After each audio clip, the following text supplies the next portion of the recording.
नमस्कार प्यारे विद्यार्थियों, डीपीएम स्कूल की ऑनलाइन क्लासेस में आपका स्वागत है। आज हम डिस्कस करने जा रहे हैं 7th class history chapter 3 the Turkey invasion.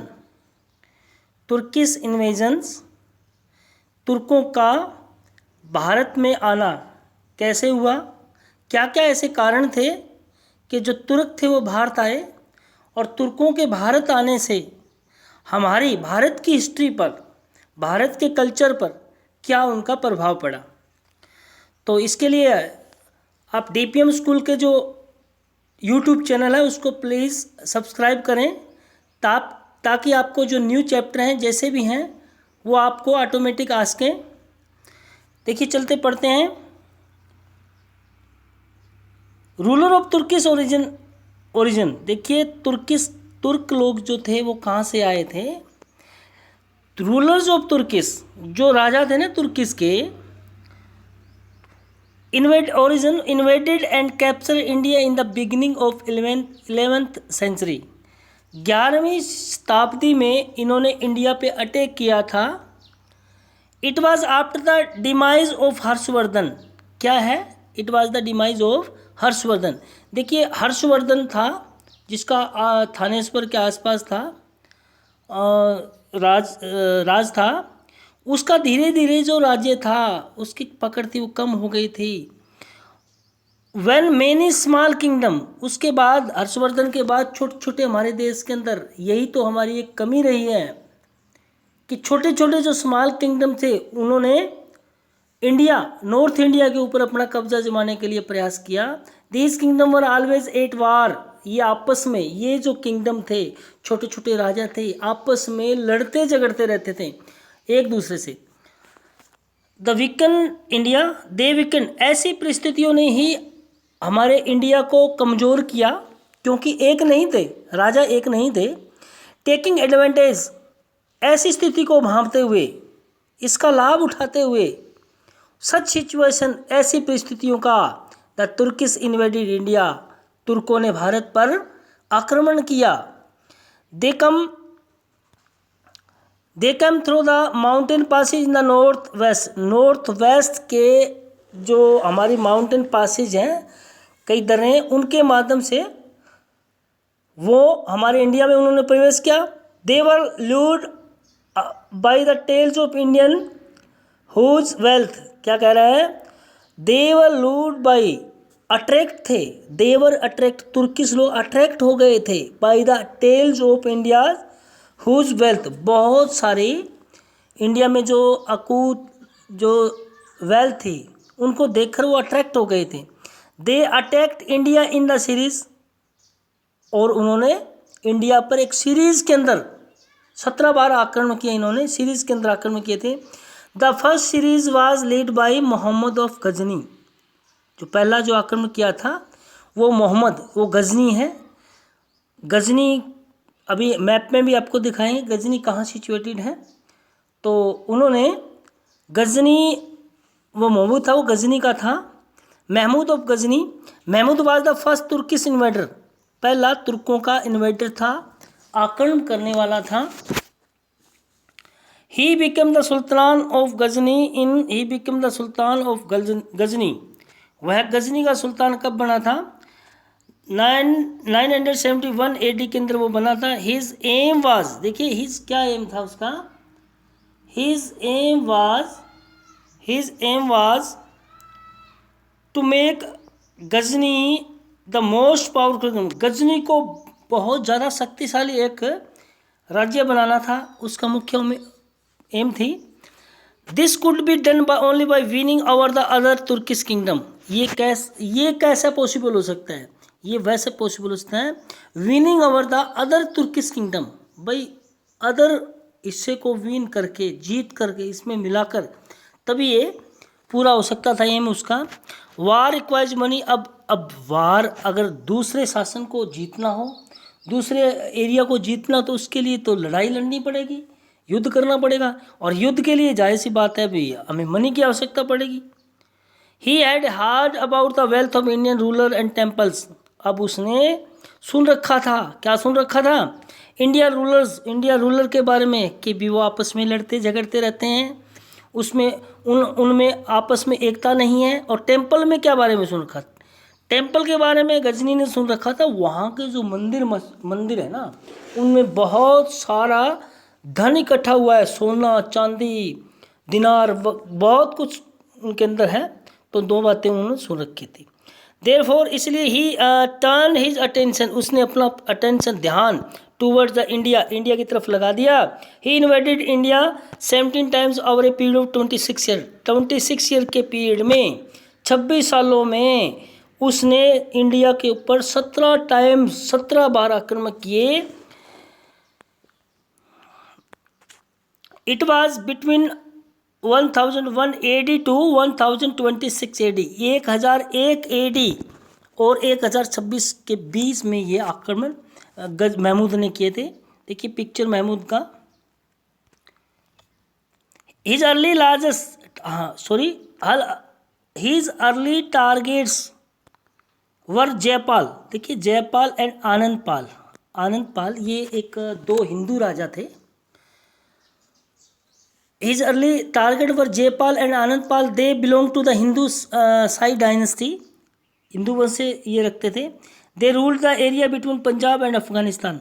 ये पंजाब और अफगानिस्तान के बीच का मैं आपको दिखाना चाहूँगा।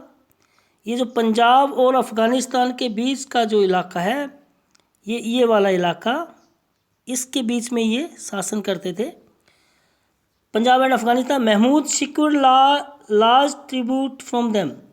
एक उनसे सहायता चाहता था कि भी इनसे सहायता मेरे को मिल जाए तो यहाँ तक पहुँच सकता हूँ। Then he target his rich temple cities of Nagarkot. इनके बाद नगरकोट की तरफ ध्यान किया। 1009 में इन्होंने आक्रमण किया, नगरकोट पे भी आक्रमण। ये एक नेपाल का जो कांगड़ा के आसपास का क्षेत्र है, वहाँ पे है नगरकोट। मुल्तान एंड थानेश्वर मुल्तान और थानेश्वर ये हरियाणा के अंदर है। Thaneshwar he plundered huge amount of gold he plundered लूटा बहुत मात्रा में गोल्ड, सिल्वर, प्रीशियस स्टोन्स और कीमती पत्थर वो लूट के ले गया। He return home with the looted money. और अपने घर वो वापस मुड़ गया अपने जो लूटे हुए धन के साथ। थोड़ा सा एक क्वेश्चन आया हुआ है RS के अंदर आया है क्वेश्चन, कौन सा हिंदू शासक था जो मोहम्मद गजनी की हार कर दुखी होकर आग में जल गया था। देखिए जैसे ही मोहम्मद गजनी जयपाल को हराया, अहिंद थी इसकी राजधानी थी अहिंद, उस पर आक्रमण कर दिया तो उसको अपमानित अपने आप को महसूस किया और जयपाल था वो अपने आप को उसने आग लगा ली थी। ये क्वेश्चन RS में आया हुआ है, RS में राजस्थान एडमिनिस्ट्रेशन सर्विस में आया हुआ है। ये इसका इलाका है,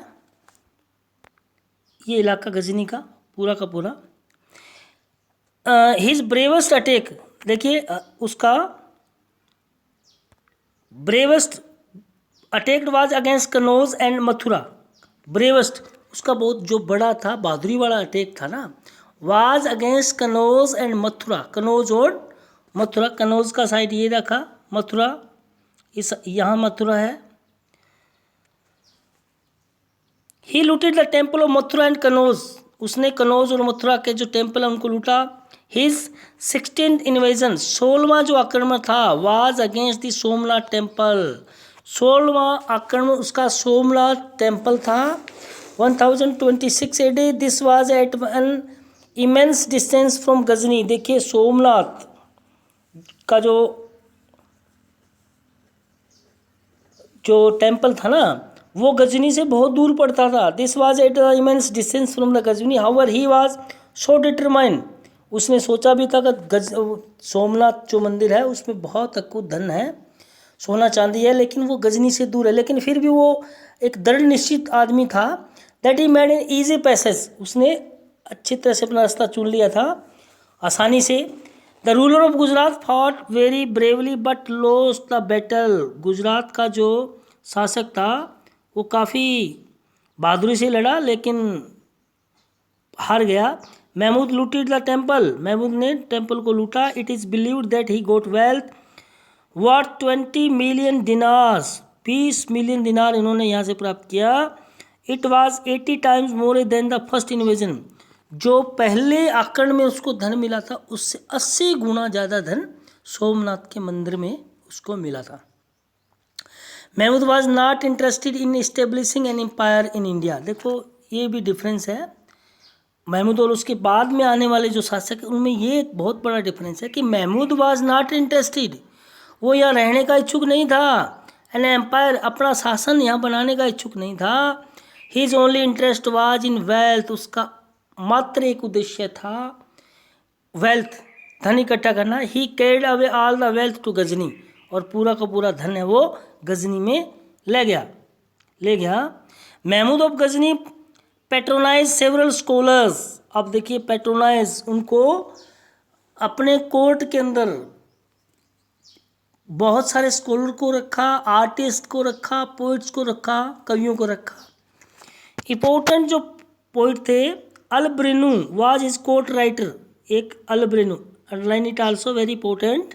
अल-ब्रेनू था वो गजनी के कोर्ट में एक राइटर था, लेखक था, लिखने वाले था। ही स्पेंट 10 years इन इंडिया, उसने 10 साल तक अल-ब्रेनू ने यहाँ पर गुजारे। ही रोट ए बुक्स किताब उल हिंद, उसने किताब एक लिखी, उसका नाम था किताब उल हिंद। ये इंपॉर्टेंट बुक्स हैं जो कि इंडिया के बारे में काफ़ी कुछ जानकारी देती है। This books tells about various aspect of Indian life, भारतीय लाइफ, यहाँ का रहन सहन, इसके बारे में जानकारी देती है ये book.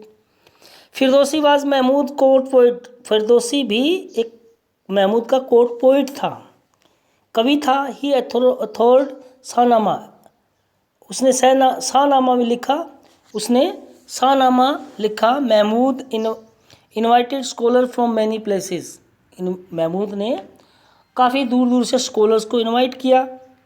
Ghazni become a prosperous city, अब क्या कहता है, गजनी बिकम ए प्रोस्पिरियस, एक धनवान वैल्यूएबल सिटी अंडर हिम, उसके अंडर में एक बन गया। It match the glory of Baghdad, it match the glory of Baghdad, Baghdad की ग्लोरी, जो ग्लोरी थी उसको मैच करने लग गया था। Before his death in 1030 AD ही एनेक्सिड पंजाब, अपनी मौत से पहले उसने पंजाब पर भी अधिकार कर लिया था।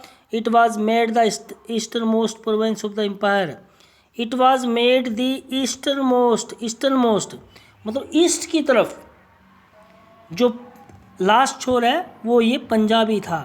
After his death India was not invaded for more than a century, उसकी मौत के बाद India was not invaded, India के ऊपर किसी ने भी आक्रमण नहीं किया एक पूरी की पूरी शताब्दी तक।